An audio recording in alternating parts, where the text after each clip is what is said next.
50 years tatagal ng 100 taon. Ganyan. Yung kanila, maiyabang lang. Oh, eto, meron tayo build na program. No, meron tayong build. Ano gagawin? Ipangangalanda ka sa mamamayang Pilipino, madami tayong proyekto. Yung pala, para lang masabing madami, substandard, mabilisan, no? Kaya ayan, nagbabagsakan, no? Ito, yung kay Pangulong Bongbong Marcos, na pagtutuunan yung Maharlika. Nasaan yung paper? Nasa ilalim na po. Kaya na yung asfalto to. Kaya, more or less. Oh.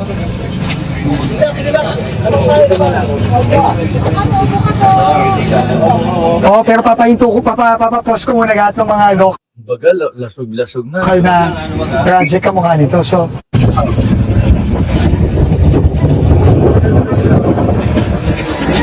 Talagang sinisiyasat nila, talagang inaalam nila kung ano yung mga kukumpunihin. Sabi ni Emily Baso, hello po sa lahat ng nanonood sa live ni Sir Mark Ramos. O ayan, salamat to. No? Okay mo mga kababayan, bukod kay Chavit at yung kay Pangulong Bongbong Marcos, kanino na ba tayo tutungo? Madami to eh. No? Lebiste. O eto naman, kay Congressman Martin Romualdez, mga boss. Ang outcome, Eto Senator Ping Lacson po talaga ang kausap dito, mga kababayan. dinendraft nila si Presidente. No? Nina Olaybar, supposedly, pati si Secretary Amina, and si Adrian. Ang outcome, pwede nating, kaya ako nag-conclude na dinendraft lang nila, dahil nga, yung komisyon, ang nag-handle ng mga proyekto, si Yusek Bernardo. Kasi kung hindi Kung maalala nyo, mga kababayan, mga boss, si Pamo, sir, merong inilabas yung kampo nitong si, ano pangalan ni Boy 2K? Rodante Marcoleta. Rodante Marcoleta mga kababayan. Meron silang inilabas na, kumbaga, ano ba tawag nila doon? Secret na tatayo laban kay Martin Romualdez. At yun nga po ay sa katauhan, mga boss Chipamo, sir, ni Orly Gutesa. Ang tanong, nasaan na si Orly Gutesa na dapat makakatulong para sa mga DDS at para kay Rodante Marcoleta, no, at kay Mike Defensor na maidiin si dating House Speaker Martin Romualdez. Nasaan na? Hanggang ngayon, wala. Paano nyo maididiin yung tao? Di ba? Kung maalala nyo din po, ang ICI nagsabi, mga boss Chipamo, sir, na, nako, ganito yan, no? Makakasuhan namin itong, sasabihin namin, nakasuhan itong si Martin Romualdez, 6 months to 9 months daw ho, mga bossing. Nakikita nyo yung pattern? Parang ipipilit lang, masabi lang na ito si Congressman Martin Romualdez ay may kinalaman doon sa mga flood control dyan sa mga issue na yan, mga bossing. Maipilit lang. Bakit 6 to 9 months? Dahil mga bossing, siguro hahanap pa ng ebidensya na magdidiin talaga sa kanya. No? Ang tangi at kaisa-isa lang ho, mga boss Chipamo, sir, na nagsasabi na si Martin Romualdez ay kasama dyan, ay walang iba ho, kundi si Orly Gutesa na nawawala pa, na hindi pa lumalabas ho. Sabi nga nila, sana lumabas na at humarap na ulit si Orly Gutesa. Bakit to? Para matapos na yung issue at para malaman kung ano talaga yung mga ini-issue niya. Kaso, wala. Sabi ni Ma'am Neng Gigi, naku, mukhang may connection pala si Diskaya kay Martin Romualdez. Totoo kaya na may na-discover? Kailangan ilabas yan. Ganun lang naman po di ba? Mukhang may nailabas, meron daw nailabas, meron daw connection, meron daw kaugnayan ang mga Diskaya, kailangan ilabas na agad yan. Huwag tayong magpaka-style mga DDS. No, ang style kasi ng mga DDS, mga kababayan, ganito yan.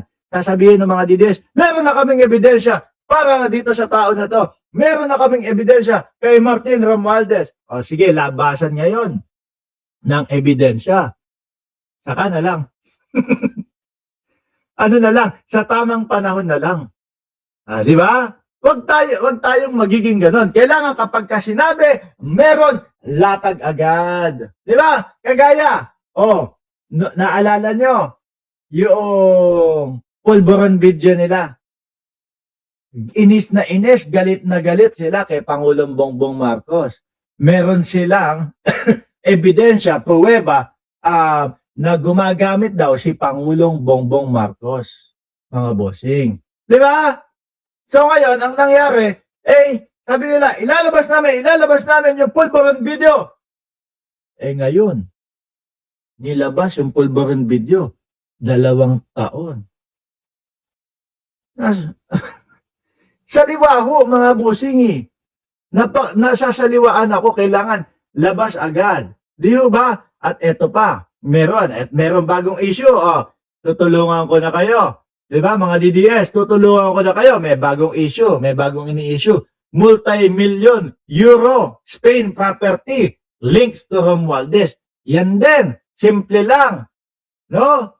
Para matapos agad, para masolve agad yung problema, labasan nyo ng ebidensya. Ilabas nyo titulo na nakapangalan kay Martin Romualdez. Tayo, napakadali lang ho natin, mga kababayan. Baka suportahan ko pa yan kapag nakita ko yung ebidensya at nakita ko na etong si Martin Romualdez, meron niyang mga ganitong mga multi-million na euro Spain property. Baka yung sinasabi na mga dokumento na maglilink kay Diskaya at kay Romualdez, na ilabas, na ipakita. Baka suportahan ko pa yan.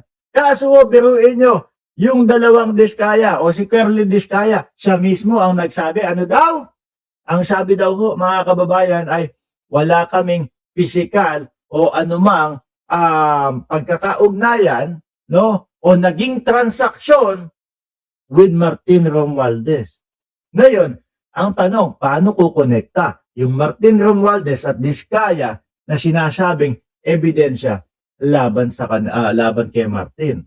No? Sa 2026 mga bossing, ngayon,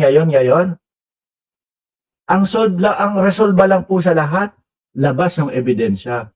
Sabi ni Archie Beroya, na kaibigan ko, lahat ng anti-Marcos now, lahat sila yun ang nakikinabang kay Digong dati. Naku, speaking of nakikinabang kay Digong dati, meron tayo dito mamayang konti, ipapakita ho, na, kumbaga, yung Lebiste daw ay malakas ang kapit nung panahon ni dating Pangulong Duterte, mga bossing. Oo! No, yung Lebiste daw. Ngayon no, mga kababayan, eto na.